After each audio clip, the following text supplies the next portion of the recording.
A few moments later. Pengertian tentang asetanilida.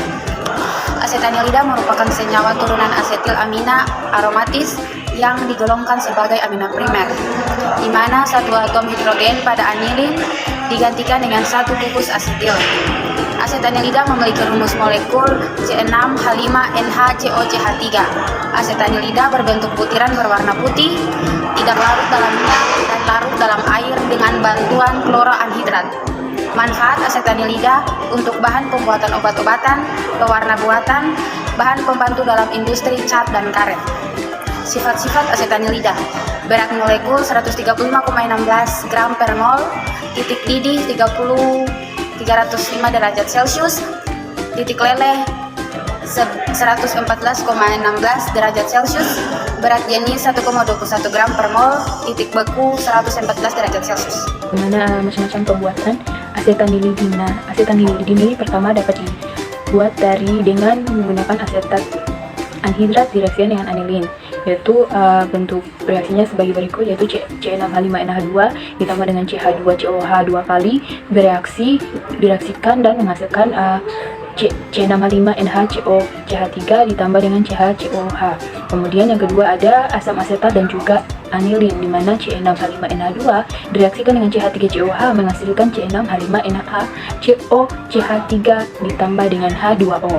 Kemudian yang ketiga ada keton dan juga anilin. Di sini C6H5NH2 direaksikan dengan CH2 double bond C menghasilkan N6H5NaCOCH3. Dan yang terakhir ada asam tiosetat dan juga anilin, di mana C6H5NH2 ini direaksikan dengan CH3COSH menghasilkan C6H5NaCOCH3 ditambah dengan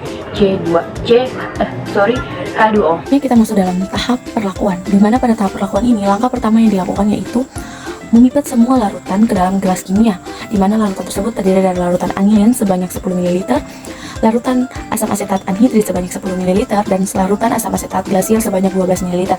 Masing-masing larutan ini dimasukkan ke dalam gelas kimia. Saya akan membahas sedikit mengenai sifat dari setiap bahan tersebut, di mana yang pertama yaitu sifat anilin. Sifat anilin itu sebenarnya anilin itu merupakan senyawa amina aromatis yang dengan rumus molekulnya itu C6H5NH2. Dan anilin ini dia juga memiliki sifat yang tidak berwarna, dia berminyak, dia juga mengeluarkan bau yang menyengat, serta dia bersifat basah. Selanjutnya ada asam asetat anhidrit. Asam asetat anhidrit ini merupakan anhidrit dari asam asetat yang strukturnya itu antara molekulnya itu dia berbentuk simetris, di mana asam asetat ini dia tuh memiliki berbagai macam kegunaannya. Salah satunya yaitu berperan dalam proses asetilasi, dan dia juga itu berfungsi untuk pembuatan aspirin. Selanjutnya yaitu yang terakhir yaitu asetat glasial, di mana asetat glasial ini dia merupakan senyawa organik yang mengandung gugus asam karboksilat. Kemudian asam asetat glasial ini dia juga sangat bersifat korosif terhadap banyak logam. Misalnya ada logam besi, magnesium, zinc, dan dia juga berbentuk gas hidrogen, serta dia tuh adalah berbentuk garam-garam asetat. Pada langkah kedua yaitu dimasukkan semua larutan yang disiapkan ke dalam babo alas bulat. Larutan yang pertama dimasukkan yaitu larutan anilin sebanyak 10 ml, yang dimana larutan itu berwarna merah pekat. Dan apabila ditambahkan dengan larutan asam asetat anhidrit, maka larutan akan berubah menjadi larutan berwarna merah kecoklatan. Dia juga akan mengeluarkan bau asam yang menyengat, serta dia juga akan menguap. Setelah dimasukkan kedua larutan tersebut, kemudian ditambahkan dengan larutan asam asetat glasial. Asam asetat glasial berfungsi sebagai pelarut yang bersifat asam, di mana dia akan melepaskan ion H+ atau H3O yang juga sangat mempengaruhi reaksi terbentuknya suatu garam amina. Asam asetat glasial juga berfungsi sebagai penetralan muatan oksidasi dari asetat anhidrit untuk asetanilida. Asetanilida yang terbentuk itu dia tidak terhidrolisis kembali karena pengaruh air. Selanjutnya larutan tersebut direflux selama 30 menit dan larutan tersebut berubah menjadi warna coklat. Tujuan dilakukannya reflux di sini untuk membantu agar tidak atau mengurangi penguapan pada saat pemanasan. Karena kita ketahui bahwa asam asetat glasial ini dia memiliki sifat yang sangat menguap. Di sini saya akan menjelaskan tentang prinsip kerja alat reflux. Sebelum kita masuk ke prinsip kerja alat reflux, kita ketahui terlebih dahulu apa itu reflux. Jadi reflux merupakan salah satu metode dalam ilmu kimia untuk mensintesis senyawa. Senyawa itu baik anorganik maupun organik.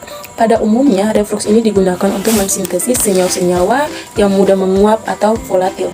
Nah, untuk prinsip kerja alat reflux di sini, pelarut atau volatil yang digunakan akan menguap pada suhu tinggi. Setelah menguap, uap tersebut akan didinginkan pada kondensor. Setelah didinginkan, uap tersebut akan mengembun dan membentuk cairan. Cairan itu akan turun kembali lagi ke wadah reaksi atau boiling flash berleher tersebut. Proses pengembunan ini berfungsi atau bertujuan untuk cairan yang ada dalam boiling flash berleher itu tidak terjadi pengurangan selama reaksi terjadi. Langkah selanjutnya itu kita memasukkan hasil refluksi ke dalam gelas kimia dan dimasukkan ke dalam wadah yang sudah berisi es batu, dimana kegunaan dari proses ini pun untuk mempercepat atau bentuknya endapan atau biasa di percobaan rekristalisasi kita menggunakan es batu untuk mempercepat terjadinya kristal. Jadi es batu itu digunakan untuk media pendinginan sekaligus media untuk mempercepat membantu para peneliti atau anak-anak yang melakukan penelitian untuk mencepat proses terjadinya pengkristalan. Kemudian yang keempat yaitu disaring dengan aspirator dan dicuci dengan aquades. Sebenarnya dicuci dengan aquades itu untuk membersihkan endapan tersebut atau menyaring endapan itu agar bebas dari zat klorin, sehingga kristal yang dihasilkan itu adalah kristal yang murni dan terbebas dari zat klorin. Selanjutnya saya akan menjelaskan tentang perlakuan 5 sampai 8. Untuk perlakuan 5 dimasukkan residu ke dalam air 50 ml yang telah dipanaskan. Fungsi dimasukkan residu ke dalam 50 ml air yang telah dipanaskan untuk melarutkan residu tersebut. Dibutuhkan air panas untuk mempercepat kelarutan dari residu. Untuk perlakuan 5 ditambahkan secukupnya nurit dan dipanaskan pada suhu 200 derajat Celcius pada hot plate. Fungsi dari penambah nurit untuk mengikat kotoran. Seperti yang diketahui bahwa residu atau hasil dari reflux itu masih banyak kotoran, sehingga harus memerlukan nurit atau karbon untuk mengikat kotoran-kotoran yang berada pada residu tersebut. Selanjutnya itu langkah ke-7 disaring menggunakan kertas saring. Jadi residu yang telah diikat kotorannya akan disaring menggunakan kertas saring. Proses penyaringan itu dilakukan perlahan-lahan untuk tidak menyumbat kertas saring, dan tujuan penyaringan itu untuk dapat memisahkan antara fitrat dan residu yang masih tidak larut dalam air maupun kotoran-kotoran yang tidak larut dalam air atau kotoran yang tidak terikat pada norit. Selanjutnya itu langkah ke-8, dimasukkan fitrat hasil penyaringan ke dalam wadah yang berisi air. Tujuan dimasukkan fitrat ke dalam wadah yang berisi air untuk mempercepat terbentuknya kristal atau terbentuk kembali kristal asid tanilida. Selanjutnya, kristalisasi dan rekristalisasi. Kristalisasi merupakan proses pemisahan solut dan liquid, karena pada kristalisasi terjadi pemisahan massa solut dari larutan liquid ke padatan murni pada fase kristal. Adalah metode yang praktis untuk mendapatkan bahan-bahan kimia murni dalam kondisi yang memenuhi syarat pengemasan dan penyimpangan. Selanjutnya, rekristalisasi. Rekristalisasi didasarkan pada perbedaan larutan senyawa dalam suatu pelarut tunggal atau campuran. Senyawa ini dapat diumumkan dengan cara rekristalisasi menggunakan pelarut misalnya air, alkohol, eter, benzena, aseton, dan asetat glasial.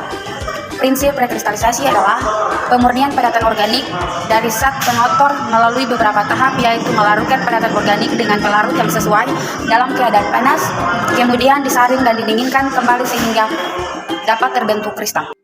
Selanjutnya disaring menggunakan aspirator dan dicuci menggunakan aquades. Kenapa menggunakan aspirator? Agar mempercepat proses pemisahan padatan dan cairan pada larutan tersebut. Dan kenapa harus dicuci menggunakan aquades? Karena untuk memisahkan kristal dengan zat pengotor yang ada dalam kristal tersebut. Dari hasil sintesis tadi, kami mendapatkan persamaan reaksi di mana apabila anilin direaksikan dengan asam asetat anhidrit, maka akan menghasilkan asetanilida dan asam asetat. Kemudian ada mekanisme reaksinya di mana di sini ada anilin dan asam asetat anhidrit, di mana nitrogen pada anilin itu dia bermuatan negatif dan asam asetat anhidrit yang karbon itu bersifat positif, di mana atau karbon kation, di mana nanti N itu dia akan mengetek karbon sehingga nanti ikatan pi antara karbon dan oksigen itu dia putus sehingga menghasilkan pada gambar ini.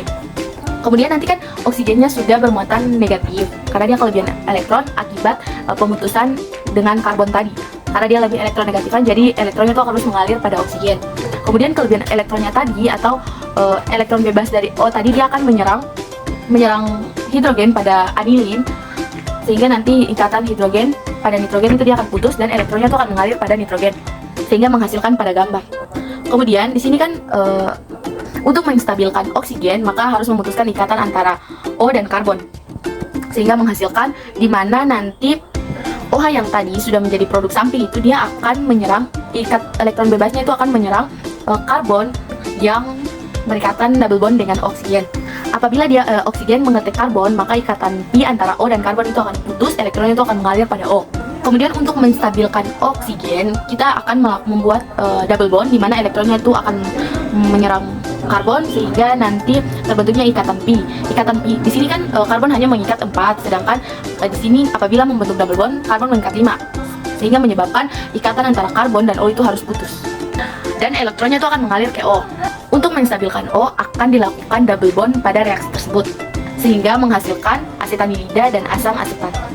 Kemudian yang terakhir itu menghitung persen rendamen yang kami dapat dari sintesis asetanilida tadi, di mana dimulai dengan menghitung massa dari setiap bahan, yaitu massa dari anilin, asetat anhidrit, dan asetat glasial. Kemudian massa abujing kan sudah diketahui yaitu 0,1 gram. Di sini massa dari yang kami cari yaitu massa anilin yaitu 10,2 gram, massa asam asetat anhidrit itu 10,8 gram, dan massa asam asetat glasial yaitu 12,6 gram. Setelah menghitung gram pada setiap bahan, kemudian kita harus menghitung mol. Teman-teman bisa lihat pada gambar ini, di mana mol yang kami dapat dari anilin yaitu 0,109 mol, kemudian mol dari asam asetat anhidrit yaitu 0,105 mol, selanjutnya mol dari asam asetat glasial yaitu 0,21 mol, dan mol dari abujing itu 0,0015 mol. Kemudian setelah mendapat mol tersebut, maka dibuat, teman-teman bisa lihat pada gambar di sini ada mula-mula, menulis reaksinya, kemudian menghitung mula-mula, reaksi, dan setimbang. Ketika sudah menghitung reaksi setimbang tersebut, maka kita harus mencari mol dari asetanilida yang kami dapatkan, yang dimana mencari BM dari asetanilida. Teman-teman bisa lihat pada gambar, yaitu BM-nya itu 135,16316 gram per mol. Apabila sudah mencari BM, kita akan mencari massa teori asetanilida, di mana massa teori itu didapat dari mol dikali BM, mol dari mol dari asetanilida dan dikali dengan BM dari asetanilida. Jadi kita mendapatkan hasil 14,19 gram. Di sini ada juga mencari massa eksperimen. Massa eksperimen itu didapat dari massa cawang Petri ditambah kertas saring dan ditambah kristal dikurangkan dengan massa cawang Petri ditambah kertas saring. Ketika kami mendapatkan massa atau berat eksperimennya itu 0,91 gram. Apabila sudah mendapatkan massa teori dan massa eksperimen, kemudian kita akan mencari persen rendamen. Persen rendamen itu kita dapat dari massa eksperimen per massa teori. Di sini dikali 100%, dan persen rendamen yang kami dapat pada sintesis asetanilida ini yaitu 6,4%.